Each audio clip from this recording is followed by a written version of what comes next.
Okay, welcome. Lesson 2. We are focusing on tools and materials today. And our objective is to help you learn what you need to know without being overwhelming. Okay, in our devotional, we were talking about how we have everything that we need, and that includes in this moment with the supplies that we have. So our goal in this course is to start as soon as possible because we want to spend time with God. And we want to do it in a beautiful, meaningful, artistic way, but we just need to start. And so there are many different types of tools for hand lettering and calligraphy, but there's sort of a progression where, like worship, we can worship with instruments. The Bible talks about the lyre, right? But you can't, even if you have the lyre, you can't play it until you learn like music theory and the right notes and the finger positions and tempo and all of those things. So it's important to know the basics before you go for like the best tool or the best instrument for worship. So there might be degrees of tools, but really it's irrelevant if we can't do it and if we're not taking the time to practice. And that's really what we want to talk about today is the tools themselves. Many of you maybe you own some brush pens. I have some here, but we just need to get started. So my favorite tool actually is just this, the number 2 pencil. And then I like to go through with colored pencils. Sometimes I like just to add pops of color to what I'm doing, but this is actually truly my favorite thing to use. And it's super accessible, right? Most of us have a pencil lying around, but if you don't, if you have a pen, anything you can use to just practice. That's what we're trying to do today. And there are many other tools. You can get fancy paper that has dotted lines or just the dots to help you make perfect squares so that everything lines up perfectly.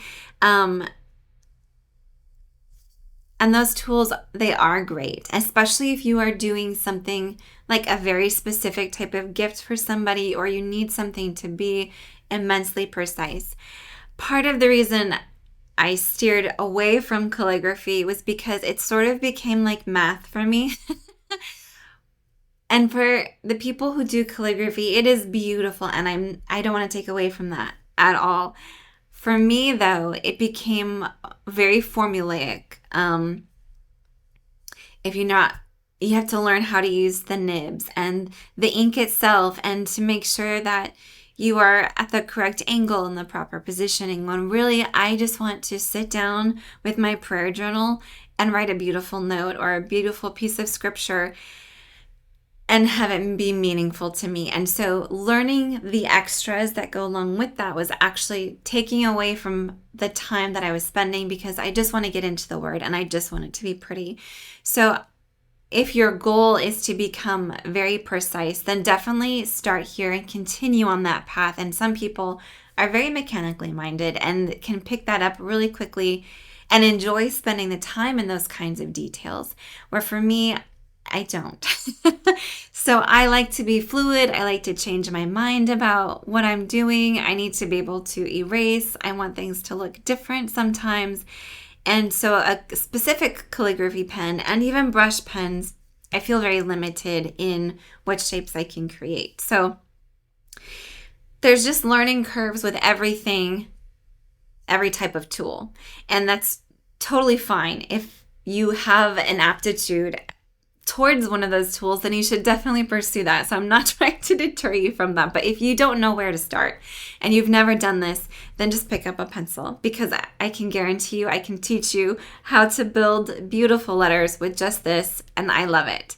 All right, so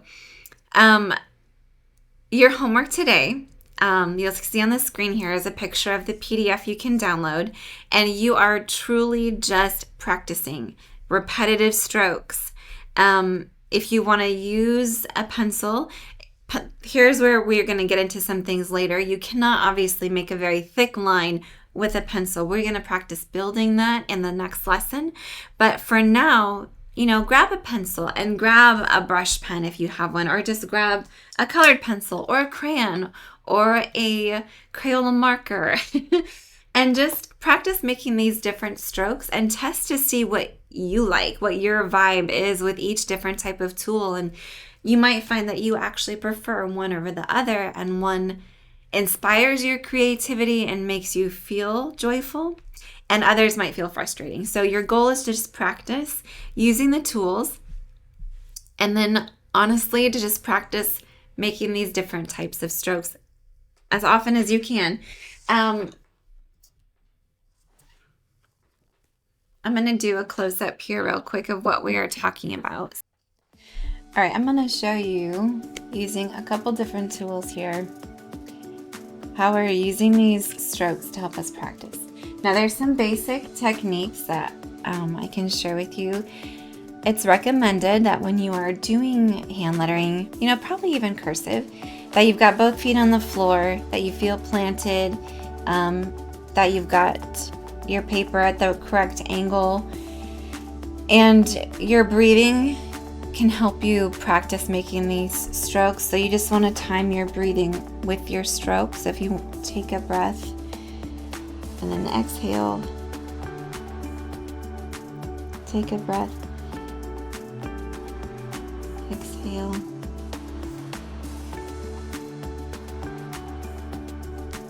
Okay, and you are practicing going really slow and making these beautiful. And we go down below here. Then we're just practicing this U shape.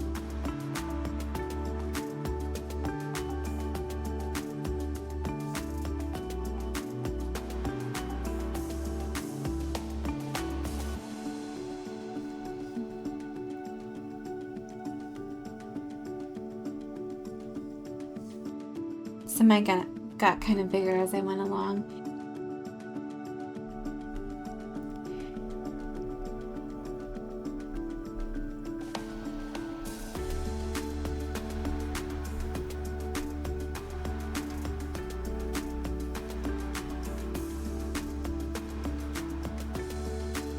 You'll find you'll need to shift your arm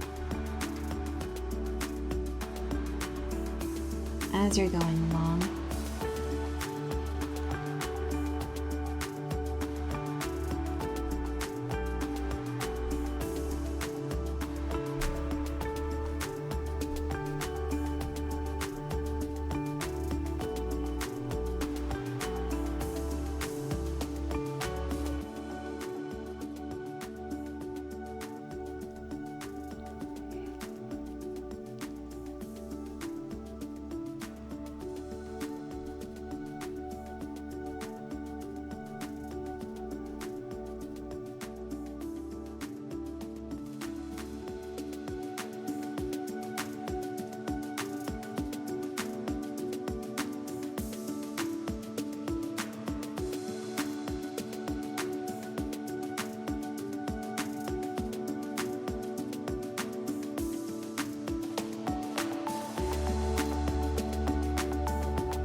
All right, so enjoy your practice today and your repetition. Work on the back side, practice using the lines, and practice doing it freehand too.